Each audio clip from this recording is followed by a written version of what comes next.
നമ്മൾ പറഞ്ഞു വന്നത് എന്തായിരുന്നു? പ്യൂരിഫിക്കേഷൻ ഓഫ് ദി ഓർ പ്യൂരിഫിക്കേഷന് ഞാൻ നേരത്തെ പറയാൻ വിട്ടതാണ്. 2-3 ടേംസ് ഉണ്ട്. ഓർ പ്യൂരിഫിക്കേഷൻ എന്ന് പറഞ്ഞാൽ പ്യൂരിഫിക്കേഷൻ ഓഫ് ദി അല്ലെങ്കിൽ ഓർ ഈ വാക്കുണ്ട് ഓർ ബെനിഫിസിയേഷൻ എന്ന് പറയും, അല്ലെങ്കിൽ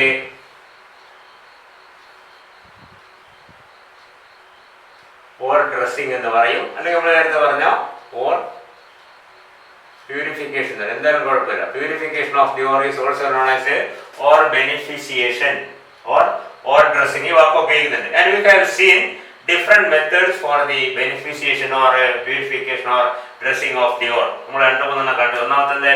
ഒന്നാമത്തെ hand picking. Second one is a method based on the difference in density, gravity separation. അതിൽ 2 പഠിച്ചു. ഒന്ന് വിൽഫ്ലി ടേബിളും മറ്റേത് ഹൈഡ്രോളിക് ക്ലാസിഫയർ. വിൽഫ്ലി ടേബിളിൽ ഒരു മേശപ്പുറത്തേക്ക് തിരിഞ്ഞ മേശപ്പുറത്തേക്ക് ഇങ്ങനെ എന്താണ് പിന്നെ ചെരിഞ്ഞ് വീഴുമ്പോൾ അതിൻ്റെ ബാരിയേഴ്സ് നമ്മൾ തട്ടിയിട്ട് ഹെവിയായ ഓർ പാർട്ടിക്കിൾസ് ആണ് നിൽക്കുകയും ലൈറ്റായ മറ്റേ വാട്ടറിൽ ഒഴുകി പോകുന്നൊക്കെ പറഞ്ഞു നമ്മൾ. പിന്നെ മറ്റേ ഹൈഡ്രോളിക് ക്ലാസിഫയർ എന്ന് പറഞ്ഞ പണൽ സാധനത്തിലിട്ടിട്ട് താഴെ നിന്ന് വെള്ളം ചെയ്തിട്ട് മേലെ നിന്ന് ഓറിടുന്നു. അപ്പോഴിങ്ങനെ denser ore particles settle down and the less dense particles flows away with water. അത് നമ്മൾ പറഞ്ഞു. പിന്നെ നമ്മൾ കണ്ടത് മാഗ്നറ്റിക് സെപ്പറേഷൻ ആണ്. Magnetic separation. If the ore is magnetic and if the impurities are not magnetic, that can be separated by magnetic separation. A large conveyor belt moving along two rollers of which one is magnetic, and when the ore particles come into contact magnetic field, it gets magnetized and attracted towards the magnet, and whereas the other particles say thrown away by the force. So നമ്മൾ പറഞ്ഞു കഴിഞ്ഞു അല്ലേ? ഇനി അതേപോലത്തെ ഏകദേശം ഒരു മെത്തേഡാണ് electrostatic separation എന്ന് പറയും. Electrostatic separation. ഈ ഇമ്പ്യൂരിറ്റീസിനെ അത് ഞാൻ നേരത്തെ പറയാനുണ്ടായത്. ഇമ്പ്യൂരിറ്റീസിന്റെ പേരുള്ള സാധനങ്ങൾ നേരത്തെ കേട്ടിട്ടുണ്ടാവും. ഓറിന്റെ കൂടെ കാണുന്ന ഇമ്പ്യൂരിറ്റീസിന് ഗാങ്, GANGUE എന്നൊരു വാക്കുണ്ട്. ആ വാക്ക് നിങ്ങൾക്ക് പരിചിതമായിരിക്കും. നേരത്തെ പറയാൻ വിട്ടുവതാണ്. ഗാങ്, ഓർ ആൻഡ് ഗാങ് എന്ന് പറയും the impurities. So in the electrostatic separation,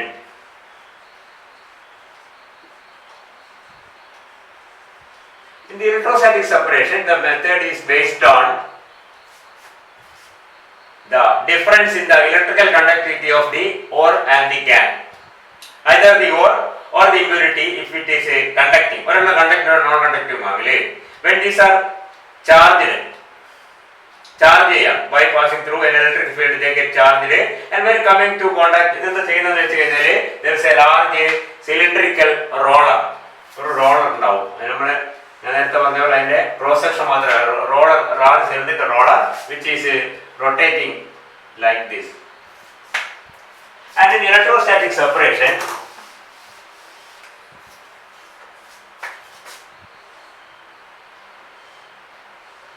there is a large hopper. ഇതിന് പറയുന്ന പേര് ഹോപ്പർ. നമ്മുടെ പണവേഴ്സ് സാധനമാണ് ഹോപ്പർ. നമ്മൾ നേരത്തെ കണ്ടിട്ടുണ്ട്. ഹൈഡ്രോളിക് ക്ലാസിഫയർ കണ്ടിട്ടുണ്ട്. അതേപോലത്തെ ഒരു hopper. The well powdered ore is wet into this and this falls on, and finally ഇങ്ങനത്തെ ചെരിഞ്ഞ പ്രതലം ഉണ്ടാവും. that slightly ഇങ്ങനെ വൈബ്രേറ്റ് ചെയ്തുകൊണ്ടിരിക്കും. so that the particles will flow and finally ഇവിടെയല്ല കുറച്ചുകൂടി ഇങ്ങോട്ട് ഇവിടെ വന്നിട്ട് ഇങ്ങനെ ഇതിനോടൊക്കെ വീഴും. അതിങ്ങനെ വീഴുമ്പോൾ സംഭവിക്കുന്നത് ഇങ്ങനെ ഇവിടെ വന്ന് വീഴുമ്പോൾ as a there is provision for charging. Electrodes ഒക്കെ ഇവിടെ വെച്ചിട്ടുണ്ടാവും. ഇതിനെ charging the particles, and when charged, these particles get charged, and this charged particle fall on these steel cylinders. അപ്പോൾ എന്താ സംഭവിക്കുക? സ്റ്റീൽ സിലിണ്ടർ കണ്ടക്ടിങ് ആണ്. they will easily discharge. അത് discharge ആവും. ഏത് ഒരെണ്ണം ആരാണ്? ദ കണ്ടക്ടിങ് ആയിട്ടുള്ള രണ്ട് ഒന്ന് ഓറും ഒന്ന് ഗാങ്ങും ഏതെങ്കിലും ഒന്ന് കണ്ടക്ടിങ് ആയിട്ടുണ്ടെങ്കിൽ the conducting particles, for example PbS plus ZnS, സാധാരണ ഒന്നിച്ച് കാണുന്ന രണ്ട് പാർട്ടിക്കിൾസ് ആണ്. ഓറിൽ കാണുന്ന ലെഡും സിങ്കും കാണും. This is conducting and this is known conducting. ഇതിന്റെ പേര് ഗലീൻ എന്നാണ്. ഇതിന്റെ പേര് സിങ്ക്. നമ്മൾ നേരത്തെ കണ്ടത് സിങ്ക് ബ്ലെൻഡ് എന്നാണ്. If galena and zinc blend are formed together, they can be separated by electrostatic separation. അപ്പോൾ ഇത് ചാർജ് ആയതുകൊണ്ട് തന്നെ ചാർജ് പാർട്ടിക്കിൾസ് ഇതിനോട് ടച്ച് ചെയ്യുമ്പോൾ തന്നെ എന്താവും? അത് ഡിസ്ചാർജ് ആവും. And so that അത് ഇതിന്റെ ഈ കറക്കത്തിന്റെ സ്പീഡാണ് നേരത്തെ പോലെ തെറിച്ചിങ്ങനെ ദൂരെ ഒരു സ്ഥലത്തേക്ക് പോയി വീഴും. മറ്റേ നോൺ കണ്ടക്ടിംഗ് ആയ ഗലീൻ അല്ലെങ്കിൽ സിങ്ക് സൾഫർ, ഗലീനല്ല സിംഗിളിന്റെ പാർട്ടിക്കിൾസ് ഇതുമായിട്ട് ഒട്ടിപ്പിടിച്ച് നിൽക്കും ഇങ്ങനെ. കാരണം അത് ഡിസ്ചാർജ് ചെയ്യുന്നില്ല. ഒട്ടിപ്പിടിച്ച് നിന്നാൽ തന്നെ കുറെ ഇങ്ങോട്ട് എത്തിക്കഴിഞ്ഞാൽ ഇവിടെ ഉണ്ടാവും, ഇവിടെ എന്നിട്ട് ഒരു ബ്രഷ് ഉണ്ടാവും, ഒരു കാർബൺ ബ്രഷ് പോലത്തെ ബ്രഷിനോട് തട്ടിങ്ങനെ വരുന്നറിഞ്ഞു പോകുന്നത്. അപ്പൊ എന്താവും, ഈ ബ്രഷിന്റെ ആക്ഷൻ, ഈ ബ്രഷ് ഇങ്ങനെ തിരിയുന്നുണ്ട്, ഈ ബ്രഷിൽ തട്ടിയാൽ ഇതൊക്കെ ഇവിടെ താഴെ വീഴും. മനസ്സിലായില്ലേ? So the particles which are conducting, electrical conductors, yes, get discharged easily. അതിന്റെ ചാർജ് നഷ്ടപ്പെട്ടിട്ട് അത് ദൂരെ തെറിച്ച് വീഴുകയും മറ്റേ ചാർജ് നഷ്ടപ്പെടാത്തതുകൊണ്ട് തന്നെ അതിങ്ങനെ ഇതിനോട് ഒട്ടിപ്പിടിക്കും. ഓപ്പോസിറ്റ്ലി ചാർജാണ് ഒട്ടിപ്പിടിച്ച് ഇങ്ങനെ വന്ന് ഇവിടെ എത്തുമ്പോഴേ ആ ബ്രഷ് തട്ടിയിട്ട് ഇങ്ങനെ തിരിയുന്ന ബ്രഷ് ഇങ്ങനെ തട്ടിക്കഴിഞ്ഞാൽ ഇങ്ങനെ തട്ടിയിട്ട് അത് താഴെ വീഴും. മനസ്സിലായില്ലേ? So this conductive particles fall in a separate heap. Heap എന്ന് പറഞ്ഞാൽ എന്താണ് അറിയാം? കൂമ്പാരം എന്ന് പറയും. ഹീപ്പ്, ഒരു സെപ്പറേറ്റ് ഹീപ്പായിട്ട് അപ്പുറം വീഴും, മറ്റേ പാർട്ടിക്കിൾസ് വേറെ ഹീപ്പായിട്ട് ഇപ്പുറം വീഴും. ചിലപ്പോൾ ഇതിൻ്റെ ഇടയ്ക്ക് നേരെ വീഴും, നേരെ ഇമ്പ്യൂരിറ്റീസ് നേരെ വീഴാൻ സാധ്യതയുണ്ട്. മൂന്നായിട്ട് കിട്ടും.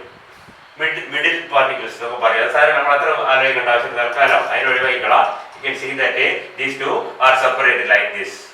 That is a electrostatic separation applied in the case where usually the ore particles are conducting whereas the gangue is non-conducting. And of course it can be applied in the reverse. If the gangue particles are conducting and ore particles are non-conducting, then also this can be applied. Only thing is one part is to be conducting and the other part is to be non-conducting, so that the conductive particles ഇത് charge ചെയ്യപ്പെട്ടാണ് നമ്മളൊക്കെ വീഴുന്നത്. ഇവിടെ എത്തിക്കഴിഞ്ഞാൽ ഇത് conducting ആയിട്ടുള്ള ഇത് earth ചെയ്തിട്ടുണ്ടാവും. ഈ സിലിണ്ടർ ഈസ് എർത്തിൽ നമ്മൾ സാധനം ഇങ്ങനെ വരക്കും, അല്ലെങ്കിൽ അറിയാം എർത്ത് ചെയ്ത സിലിണ്ടർ ആയിരിക്കും. അപ്പൊ ചാർജ് പെട്ടെന്ന് അതിലേക്ക് ട്രാൻസ്ഫർ ചെയ്തു പോകും. അപ്പൊ ഡിസ്ചാർജിലാവും. ഡിസ്ചാർജിലായി കഴിഞ്ഞാൽ പിന്നെ അത് ഈ തിരിയുന്ന റൊട്ടേറ്റ് ചെയ്തുകൊണ്ടിരിക്കുകയാണ്. കാരണം റൊട്ടേറ്റ് ചെയ്യുമ്പോൾ ആ സ്പീഡിൽ അത് ദൂരേക്ക് ധരിച്ചു വീഴും.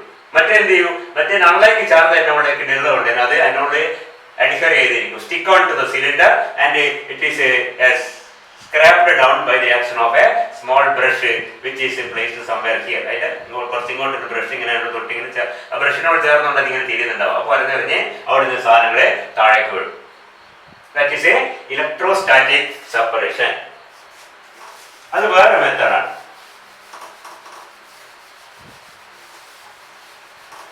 ഈ പല മെത്തേഡിൽ ഏതാണ് അപ്ലൈ ചെയ്യുന്നത്, ആ ഓറിന്റെയും ആ ഗ്യാങ് പാർട്ടിക്കിൾസിന്റെയും ആ മെത്തേഡിലെ ആ പ്രോസസ്സിന്റെ ഒക്കെ നേച്ചറിനനുസരിച്ച് നമുക്ക് ചിലപ്പം ഹാൻഡ് പിക്കിംഗ് ആയിരിക്കും, ചിലപ്പോൾ ഗ്രാവിറ്റി സെപ്പറേഷൻ ആയിരിക്കും, ചിലപ്പോൾ മാഗ്നറ്റിക് സെപ്പറേഷൻ ആയിരിക്കും, ചിലപ്പോൾ ഇലക്ട്രോസ്റ്റാറ്റിക് സെപ്പറേഷൻ ആയിരിക്കും. ഒന്നുകൂടി ഉണ്ട്, that is finally what is called leaching. Leaching എന്ന് പറഞ്ഞാൽ എന്താ? കഴുകലാണ് ശരി, ലീച്ച് ചെയ്യാം. In this case, the impure ore is made to react with a certain reagent. Usually, a solution in which one of the species, either again the ore or the gangue, is soluble. ഒരെണ്ണം soluble ഒരെണ്ണം insoluble ആയ ഒരു മീഡിയത്തിലേക്ക് ഒരു സൊല്യൂഷനിലേക്ക് ഇതിട്ടിട്ട് dissolve ചെയ്ത് കഴിഞ്ഞാൽ എന്താണ് dissolve ചെയ്ത് filter ചെയ്തിട്ട് മാറ്റാൻ പറ്റും നമുക്ക്. Very simple. ഒരു example is the case of bauxite. Bauxite is a hydrated aluminum oxide, and after the initial process you can see the aluminum oxide is taken and it is as made to react with a strong solution of a sodium hydroxide. Sodium hydroxide alumina ലയിക്കും. അതിന്റെ കൂടെയുള്ള വേറെ എന്തെങ്കിലും impurities എന്നൊക്കെ പലതും earth impurities മണ്ണിൽ അതിന്റെ കൂടെ വരുന്ന impurities are insoluble. So what happens? A sodium hydroxide dissolves alumina in the form of a sodium aluminate. This is a sodium.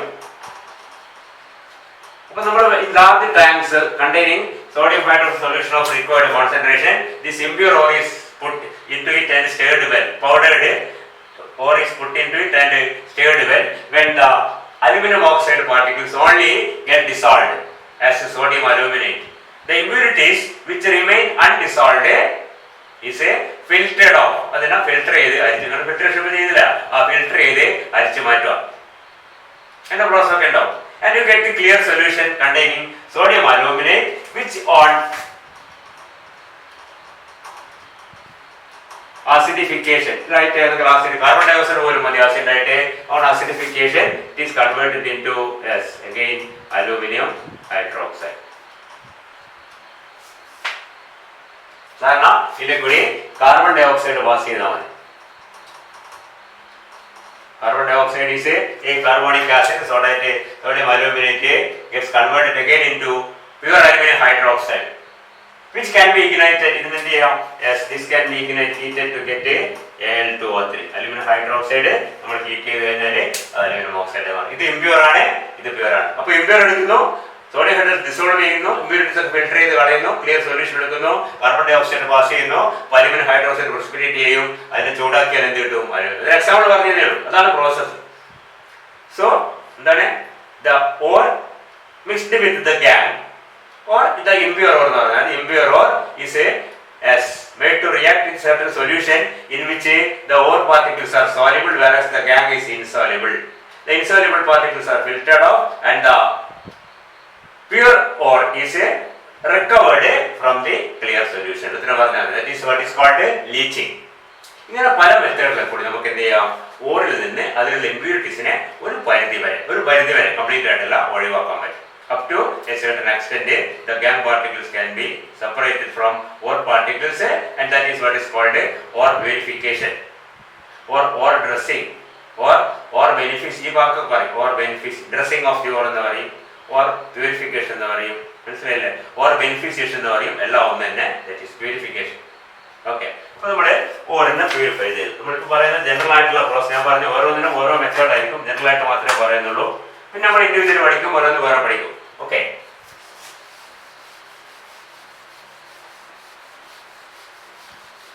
ഇനിയുള്ള പ്രോസസ്സ് നമ്മൾ വളരെ പരിചയമുള്ള രണ്ട് പേരുകളാണ്,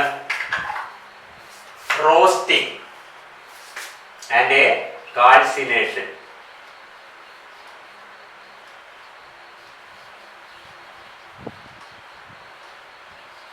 കാൽസിനേഷൻ ആൻഡ് റോസ്റ്റിംഗ്, ഈ വാക്ക് നമ്മൾ വളരെ പരിചയങ്ങൾ കേട്ടിട്ടുണ്ടോ? ഇത് രണ്ടും ശരിക്കും പറഞ്ഞാൽ heating of the or. One is in limited supply of air, other one is in free access of air. ഒന്ന് എയർ വളരെ കുറച്ചോ എയർ ഇല്ലാതെയോ ചൂടാക്കുക, നമ്മളെന്ന് പറയുന്നത് calcination. The or, the purified or. ഒരു സ്റ്റെപ്പ് നമ്മൾ കഴിഞ്ഞു. നമ്മുടെ ഫസ്റ്റ് സ്റ്റെപ്പ് എന്താണ്? Purification of the ore. നമ്മൾ നേരത്തെ പഠിച്ച 4 മെത്തേഡ്, ഏതൊക്കെ ഒരു മെത്തേഡോ ഒന്നിൽ കൂടുതൽ മെത്തേഡോ ഉപയോഗിച്ച് ഫ്രോത്ത് ഫ്ലോട്ടേഷനോ അല്ലെങ്കിൽ എന്താണ് മാഗ്നറ്റിക് സെപ്പറേഷനോ ഓരോന്നിന്റെ നേച്ചർ അനുസരിച്ച് ഉപയോഗിക്കുക, അത് അപ്ലൈ ചെയ്തിട്ട് അതിനെ പ്യൂരിഫൈ ചെയ്ത ഓരോ എന്ത് ചെയ്യുന്നു? It is heated in A limited supply of air. വളരെ കുറച്ച് കൂടുതൽ, വളരെ കുറച്ചേ പാടുള്ളൂ, അധികം പാടില്ല, തീരെ ഇല്ലെങ്കിലും കുഴപ്പമില്ല. അത് അതിന്റെ നേച്ചറിനനുസരിച്ച് that is process is called calcination. അതേ ഹീറ്റിംഗ് വളരെ ഫ്രീ ആക്സസ് ഓഫ് എയർ, ഇഷ്ടംപോലെ എയറിന്റെ പ്രസൻസ് എല്ലാം അതിന് പറയുന്ന പേര് റോസ്റ്റിംഗ് എന്ന്. ആ വ്യത്യാസം മാത്രമേ ഉള്ളൂ, രണ്ട് ഹീറ്റിംഗ് ആണ്. So in calcination the or is heated to a temperature much below its melting point. Melting വരെ ചെയ്യാൻ പാടില്ല, മെൽറ്റിംഗ് പോയിന്റിന്റെ താഴെ ഒരു ടെമ്പറേച്ചറിൽ വരെ അതിനെ ചൂടാക്കുന്നു in limited supply of air. And what happens during roasting? During calcination. ഒന്നാമത്തെ calcination. During calcination, what happens? The organic matter. നമ്മുടെ ഭൂമിയിൽ ഒരുപാട് ഓർഗാനിക് മാറ്റർ ഉണ്ടാവും. ഭൂമിയിലാണ് ഒരുപാട് എന്താണ് ബയോളജിക്കൽ മാറ്റേഴ്സ് ഒക്കെ ഡീക്കേ ചെയ്തൊക്കെ കിടക്കേണ്ട ഓർഗാനിക് മാറ്ററാണ്. അതൊക്കെ കുറെ പോകും, കരിഞ്ഞു പോകും.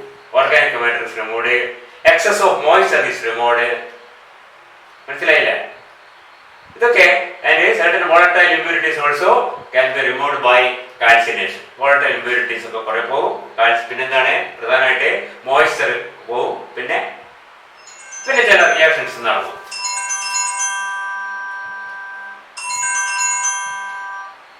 എന്ത് റിയാക്ഷൻ നടക്കുക? For example, certain carbonates get decomposed into with an evolution of a carbon dioxide. കാർബണേറ്റുകൾ പലതും ഈ പറഞ്ഞ കാൽസിനേഷൻ നടത്തുമ്പോൾ എന്തായി മാറും? കാർബൺ ഡയോക്സൈഡ് ഇവോൾവ് ചെയ്തിട്ട് ഓക്സൈഡ് ആയി മാറും. മനസ്സിലായില്ലേ? Carbonates get and in some case hydrated oxides like Al2O3 നമ്മൾ നേരത്തെ പറഞ്ഞ NH2O or Fe2O3 NH2O will get converted into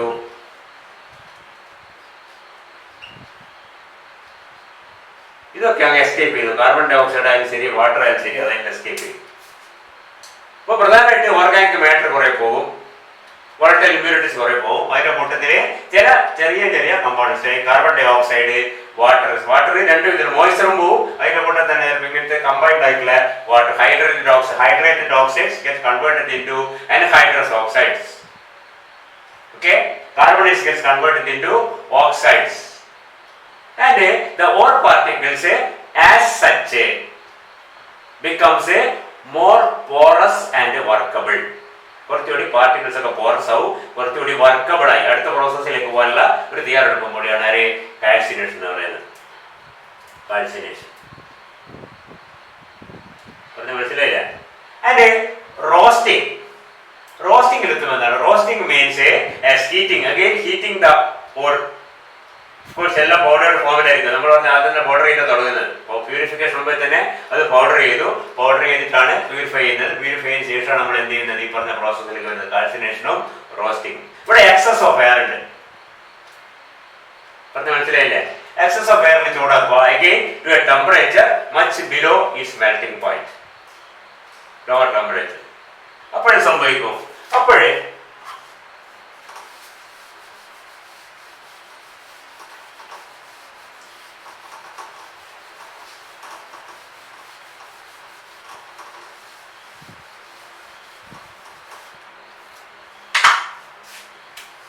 certain sulfides, for example PBS, നമ്മളത് എക്സസ് ഓഫ് എയറിനോട് എക്സസ് ഓക്സിജൻ ഉണ്ടാവും, gets converted into oxides.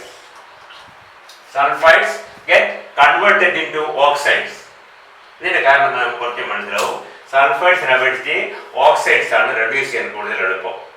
മനസ്സിലാകുന്നുണ്ടോ? അങ്ങനത്തെ കേസിൽ the sulfides will react with the excess of air, it gets converted into lead sulfide ആയാലും zinc sulphide ആയാലും ferrous sulphide ആയാലും ഒക്കെ ഏകദേശം ഒരേപോലെ സംഭവിക്കും. they get converted into oxides and sulfur escapes as sulfur dioxide. And in some cases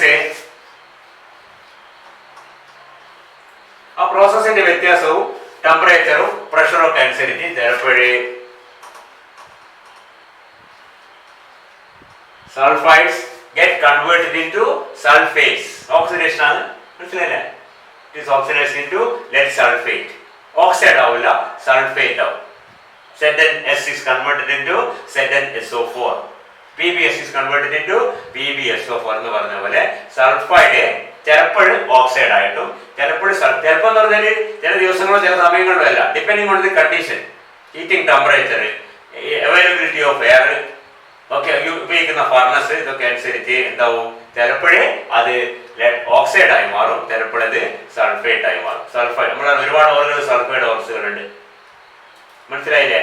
and many of the impurities like arsenic, phosphorus, ഇതൊക്കെ അതിന്റെ കൂടെ ഉണ്ടെങ്കിൽ they get converted into their volatile oxides and escape. arsenic pentoxide ആയിട്ടും phosphorus P4S10 ആയിട്ടൊക്കെ എന്താവും, അത് escape ചെയ്തു. volatile oxides ആയിട്ട് ചില ഇമ്പ്യൂരിറ്റീസ്, ആർസെനിക്, ഫോസ്ഫറസ് പോലെയുള്ള ഇമ്പ്യൂരിറ്റി, സൾഫർ ഇമ്പ്യൂരിറ്റി തന്നെ വേണമെങ്കിൽ പറയാം. സൾഫർ പക്ഷേ എന്താണ്, സൾഫർ ഡയോക്സൈഡ് ആയിട്ട് പോകുന്നു, മെറ്റൽ സൾഫൈഡ് മെറ്റൽ ഓക്സൈഡ് ആയി മാറുന്നു. അതേപോലെ ആർസെനിക്കും ഫോസ്ഫറസും ഒക്കെ അതിന്റെ കറസ്പോണ്ടിങ് ഓക്സൈഡ് ആയി മാറിയിട്ട്, വോളറ്റൈൽ ഓക്സൈഡ്സ് ആയി മാറിയിട്ട് അതും എസ്കേപ്പ് ചെയ്യുന്നു. ശരിക്കും പറഞ്ഞാൽ മിക്കവാറും അവസാനം എന്തായിട്ട് മാറുക, ഓക്സൈഡും സൾഫേറ്റും ഒക്കെ ആയിട്ട് അത് മാറും. ഒരുപാട് ഇമ്പ്യൂരിറ്റീസ് ഈ പറഞ്ഞ പ്രോസസ്സിലും വോളറ്റൈൽ ഇമ്പ്യൂരിറ്റീസ് ഒരുപാടെണ്ണം റോസ്റ്റിംഗിൽ നഷ്ടപ്പെടും. And you can see that the calcination is usually done in a രണ്ട് പ്രോസസ് പറഞ്ഞു, ഒന്ന് കാൽസിനേഷനും ഒന്ന് റോസ്റ്റിംഗും. Calcination is usually carried out in, ഈ വാക്ക് നമ്മൾ കേട്ടിട്ടുണ്ടാവും, ഈ വാക്ക് നിങ്ങൾക്ക് പരിചയമുണ്ടാവും, in a reverberatory furnace. Calcination is usually carried out in a reverberatory, പല ടൈപ്പ് ഫർണസ് ഉണ്ട്, ബ്ലാസ്റ്റ് ഫർണസ് കേട്ടിട്ടുണ്ടാവും അല്ലേ? അതേപോലത്തെ ഒരു ഫർണസ് ആണ് reverberatory furnace. reverberatory furnace ഒരു ഫർണസിന്റെ പ്രധാനപ്പെട്ട രണ്ട് ഭാഗങ്ങൾ അതിന്റെ ഫയർ ഫ്ലേസും അതിന്റെ ഹേർത്തുമാണ്. ഹേർത്ത് ഓഫ് ദി, ഇത് നിങ്ങൾ പഠിച്ചോർമ്മയുണ്ടോ? ഹേർത്ത് ഓഫ് ദി ഫർണസ്, ഹാർട്ട് അല്ല, ഹാർട്ടിന്റെ ഉള്ളിൽ വെച്ചുണ്ട് ഹേർത്ത്. ഹാർട്ട് പോലെയാണ് most important place.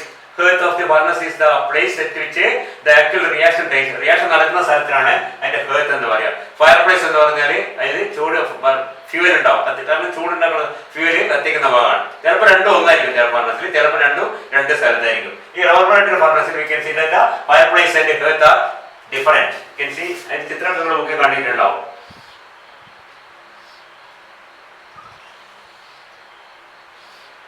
Something like this. You can see the hearth ആണ്, the fireplace ആണ്. Hot gases and flames from the fireplace get reflected from the concave roof. ഈ roof ഇങ്ങനെ concave ആണ്, പ്രത്യേകം ചെന്നിട്ടാണ് ആൻഡ് നേരെ ഇങ്ങോട്ടേക്ക് റിഫ്ലക്റ്റഡ് ആവും. ഈ റൂഫ് കോൺകേവ് അതിന് പ്രത്യേക ഷേപ്പ് ആയിരിക്കും. ആ ഷേപ്പിൽ നിന്നുള്ള ഹോട്ട് ഗ്യാസസും ആ ഫ്ലെയിമൊക്കെ അതിന്റെ റൂഫ് തട്ടിയിട്ട് നേരെ തിരിച്ച് ഇവിടെ ഹേർത്തിലേക്ക്, ഇവിടെയാണ് റിയാക്ഷൻ നടക്കുന്നത്. മനസ്സിലായില്ലേ? ഈ ടൈപ്പ് ഫർണസ് പറയുന്നത് റിവർബറേറ്ററി ഫർണസ്. പിന്നെയുള്ളത് ബ്ലാസ്റ്റ് ഫർണസ് ആണ്. ബ്ലാസ്റ്റ് ഫർണസ് ഒരു ടോൾ ഫർണസ് ആണ്, നമ്മൾ പഠിച്ചിട്ടുണ്ടാവും. അയണിന്റെ മെറ്റലിന്റെ കൂടെ വിശാലമായിട്ട് പഠിക്കും. ഇവിടെ ഇങ്ങനെയുള്ള ഒരു ഫർണസ് ആണ്. ഇതൊക്കെ വളരെ ചെറുതല്ല. നമ്മൾ നേരത്തെ പറഞ്ഞു മെറ്റലർജിയിൽ വ്യവസായത്തിൽ ഉപയോഗിക്കുന്നതാണ്. അതിന്റെ മാഗ്നറ്റ് എന്താണ് മാഗ്നിഫൈഡ് രൂപത്തിൽ നമ്മൾ കാണും. ചെറുതല്ല, വളരെ കൂടുതലാണ്. ഇതാണ് ബ്ലാസ്റ്റ് ഫർണസ് രൂപം. എങ്ങനെയാണ്? It is made of A steel sheet and inside of it is lined with fire clay bricks. ഇഷ്ടിക, ചൂട് ഇഷ്ടിക, ഫയർ ക്ലേ ബ്രിക്സ്. നമ്മുടെ ഫയർ ക്ലേ എന്ന് പറഞ്ഞാൽ എന്താണ്? കളിമണ്ണ് ഇഷ്ടിക. അതായത് ചൂട് താങ്ങാൻ പറ്റാതെ ഉള്ളിൽ ലൈൻ ചെയ്തിട്ടുണ്ടാവും. പിന്നെ ഇവിടെ പ്രോസസ് ഇങ്ങോട്ട് പുറത്തേക്ക് എടുക്കാൻ വേണ്ട പല പരിപാടികളുണ്ട്, ഇതൊക്കെ ഉണ്ടാവും. പിന്നെ എയർ പാസ് ചെയ്യുന്ന സംവിധാനം ഉണ്ടാവും. മേലേന്ന് ചാർജ് അതിലേക്ക് ഇടുന്ന സാധനം എന്താണ്? ഈ ചാർജ് എന്ന് പറയുക, ഫർണസിന്റെ ചാർജാണ്. മേലേടിയും അതിനുള്ള ചില പ്രത്യേക സംവിധാനങ്ങളൊക്കെ ഉണ്ടാവും. ഇതൊക്കെ കൂടി ചേർന്നൊരു സംവിധാനമാണ് ബ്ലാസ്റ്റ് ഫർണസ്. നമ്മൾ കുറച്ച് മനസ്സിലാവും. അതിക്കല് റിവർബറേറ്റഡ് ഫർണസിലാണ് സാധാരണഗതിയിൽ എന്ത് നടക്കുക? കാൽസിനേഷൻ നടക്കുക. And roasting is carried out either in the reverberated furnace or in a blast furnace. പറഞ്ഞ മനസ്സിലായില്ലേ? കാൽസിനേഷൻ നടത്തുന്ന സാധാരണഗതിയിൽ ഇവിടെ എയറിന്റെ സപ്ലൈ കുറവായിരിക്കും. ഇപ്പോൾ കാൽസിനേഷന് പറ്റിയതാണ്. ഇനിയിപ്പോൾ റോസ്റ്റിംഗ് നടത്തണമെങ്കിൽ എയർ പാസ് ചെയ്യാനുള്ള സംവിധാനം പറയുന്ന വേണ്ടി വരും. എന്താണ് roasting? Is as heating the or purified or of course in free access of air, whereas calcination is in limited supply of air. Calcination is carried out usually in a reverberatory furnace, whereas roasting can be carried out either in a reverberatory furnace or in a blast furnace, again depending on the nature of the ore and so on. Process in the വ്യത്യസ്തത അനുസരിച്ച് ചിലപ്പോൾ blast ഫർണസിലായിരിക്കാം, ചിലപ്പോൾ റിവർബറേറ്ററി ഫർണസിലായിരിക്കാം എന്ത് നടക്കുന്നത്? Calcination, roasting നടക്കുന്നത്. Calcination മിക്കവാറും ഈ പറഞ്ഞ റിവർബറേറ്ററി ഫർണസിലാണ്. ഓക്കെ, ഇത് കഴിയുമ്പോഴേക്ക് മിക്കവാറും സൾഫൈഡ് ഒക്കെ ഓക്സൈഡായി മാറിയിട്ടുണ്ട്. അത്തരം കേസിലൊക്കെ സൾഫേറ്റ് ആവുന്ന നമ്മൾ പറഞ്ഞ് പല ഇമ്പ്യൂരിറ്റീസും വളരെ ഇമ്പ്യൂരിറ്റീസ് നഷ്ടപ്പെടും. കുറച്ചുകൂടി പോറസ് ഒക്കെ ആയിട്ട് or particles, porous and workable ആയിട്ട് നമ്മുടെ ഓർ പാർട്ടിക്കിൾസ് കിട്ടും. ഇത് ചിലപ്പോൾ രണ്ടും ചെയ്യണമെന്നില്ല. ചിലപ്പോൾ ചില കേസിൽ ഒന്ന്, മറ്റേ കേസിൽ പോലെ നോക്കി ആയിരിക്കും. ചില കേസിൽ രണ്ടും ചെയ്യേണ്ടി വരും. ഡിപ്പെൻഡിങ് അഗെയിൻ ഞാൻ പറഞ്ഞു ഓരോ മെറ്റലിന്റെ നേച്ചർ അനുസരിച്ച് പ്രോസസ്സിന്റെ വേരിയേഷൻ വളരെ കൂടുതലാണ്. ഓക്കെ, എന്നാലും പ്രോസസ് എന്താണെന്ന് മനസ്സിലാക്കുക.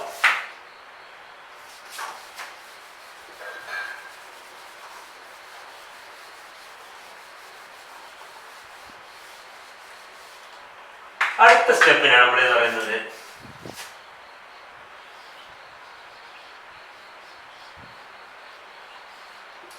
ഈ വാക്കും കേട്ടു, smelting. Many of the ores മിക്കവാറും ഓക്സൈഡ് ആയിട്ടുള്ളവരുണ്ടാവും, സൾഫൈഡ് പറയുന്നത് ഓക്സൈഡ് ആയിട്ടുണ്ടാവും. And finally these oxides are to be reduced into the metal. നമ്മൾ നേരത്തെ പറഞ്ഞ അവസാന സ്റ്റെപ്പ് റിഡക്ഷൻ ആണ്. And for that purpose the ore, after of course purification, roasting, calcination etc., is to be reduced to the metal by heating with a carbon. മിക്കവാറും കേസിൽ ഉപയോഗിക്കുന്ന reducing agent carbon ആണ്. മനസ്സിലാകുന്നുണ്ടോ? Carbon is in the form of a coal or coke.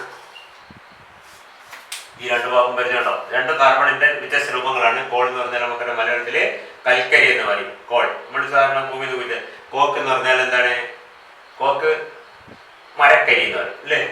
കരി വേറെ എന്താണ്? Wooden ആയിട്ടുള്ള സാധനം. വുഡ് തന്നെ എസ്, വുഡ് നന്നായി ചൂടാക്കി എയറിന്റെ ആബ്സൻസ് ചൂടാക്കി കഴിഞ്ഞാൽ കിട്ടുന്നതാണ് പലപ്പോഴും കോക്ക് എന്ന് പറയുന്നത്. ഇത് കോൾ. ഇത് രണ്ട് ചീപ്പായ കാർബണിന്റെ രണ്ട് വെറൈറ്റീസ് ആണ് കാണിച്ചേക്കുക. കോളും കോക്കൊക്കെയാണ് സാധാരണഗതിയിൽ നമ്മൾ ഉപയോഗിക്കുന്നത്, റിഡക്ഷൻ ഉപയോഗിക്കുന്നത്.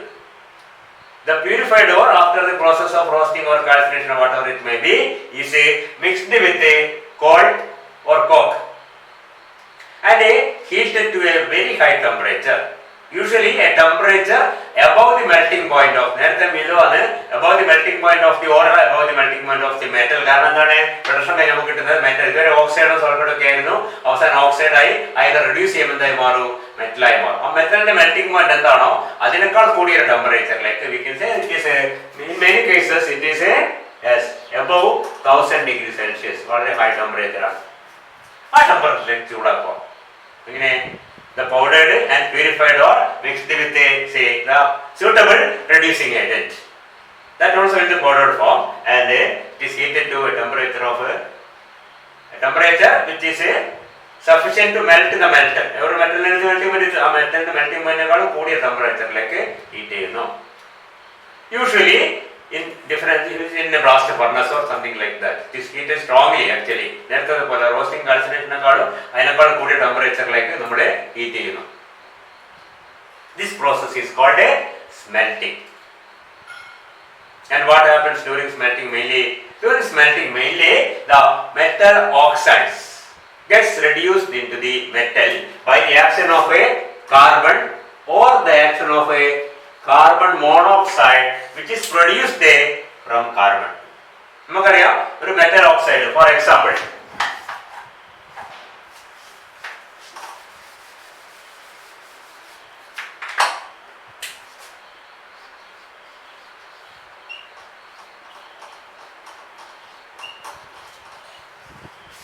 this is the reaction usually taking place here. The metal oxide is reduced by carbon forming the free metal and the carbon monoxide. We can say carbon monoxide also can act as reducing agent and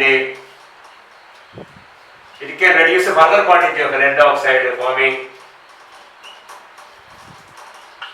carbon monoxide taking away carbon, taking away this oxygen, carbon monoxide taking away this oxygen. You can say both the carbon and carbon monoxide are reducing agents in this case.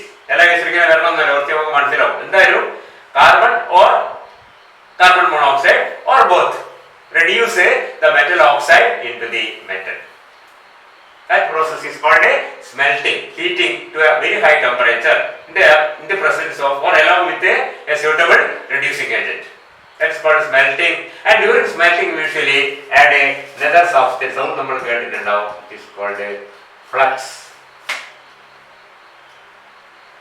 Flux is added to remove the gang. നമ്മൾ purification കഴിഞ്ഞാൽ ഞാൻ നേരത്തെ പറഞ്ഞു gang particles അപ്പോൾ ഒരുപാട് impurities ബാക്കി ഉണ്ടാവും. അതിലൊരു നല്ല ഭാഗവും ഈ ഫ്ലക്സുമായി റിയാക്ട് ചെയ്ത് പോകാൻ വേണ്ടി, അത് ഗ്യാങ്ങിനെ റിയാക്ട് ചെയ്യാൻ വേണ്ടി ഒരു സാധനം നമ്മൾ ആഡ് ചെയ്യുന്നതാണ് flux. And nature of the flux, flux എന്ന് പറഞ്ഞാൽ എന്താണ്, നമ്മൾ ഈ ഓറിന്റെ കൂടെ സ്മെൽറ്റ് ചെയ്യുമ്പോൾ സാറിന് ചേർക്കുന്ന എന്താണ്, റെഡ്യൂസിങ് ഏജന്റ് ചേർക്കും, അതിന്റെ കൂടെ ചേർക്കുന്ന ചില സാധനങ്ങളാണ്. ഞാൻ സാറിന് പറയുന്ന പേര് ഫ്ലക്സ് എന്നാണ്. അതിന്റെ റോൾ എന്താണ്, role is to react with gang and form a compound which can easily be removed. And you know flux plus gang എന്ന് പറയുന്ന പേരാണ്. ഈ പേര് നമ്മൾ കേട്ടിട്ടുണ്ടാവും, സ്ലാഗ് എന്ന് പറയും. Slag, the slag is formed in the molten state. പറഞ്ഞ മനസ്സിലായില്ലേ? അപ്പൊ ഇതിന്റെ കൂടെയുള്ള ഇമ്പ്യൂരിറ്റീസ്, നമ്മൾ ഇതിന്റെ കൂടെ കുറച്ച് സിലിക്ക ഉണ്ടെന്ന് എടുത്താം. സിലിക്ക സാധാരണ നമ്മളെ പൂഴിയാണ്. അപ്പൊ ഇമ്പ്യൂരിറ്റി ആയിട്ട് സിലിക്ക ഉണ്ടെങ്കിൽ we add say calcium oxide or lime as the flux. അപ്പൊ സിലിക്ക എന്ന് പറഞ്ഞാൽ എന്താണ്, ഇമ്പ്യൂരിറ്റി ആണ്, എന്താണ്, ഗ്യാങ് ആണ്. ഈ ഗ്യാങ് റിമൂവ് ചെയ്യുമ്പോൾ നമ്മൾ ആഡ് ചെയ്യുന്നത് എന്താണ്, ഫ്ലക്സ് ആണ്. അത് ഈ കേസിൽ അത് കാൽഷ്യം ഓക്സൈഡ് ആണ്. രണ്ടും കൂടി ചേർന്ന് എന്താവും, കാൽഷ്യം സിലിക്കേറ്റ് CaSiO3 കമ്പൈൻ ചെയ്യും.